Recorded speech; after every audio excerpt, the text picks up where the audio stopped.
Şübhə gətirirlər ki, talağın olsun kişi verir. Bilirsiniz, elə məsələlər var ki, məsələn, qadına verilsəydi talaq, hamı boşanardı.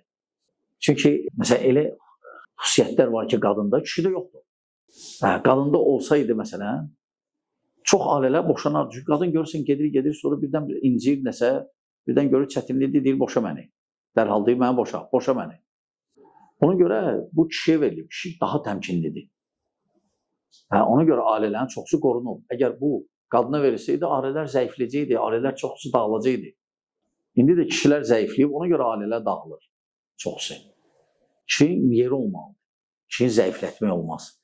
Zəiflədi, cəmiyyət pozulacaq.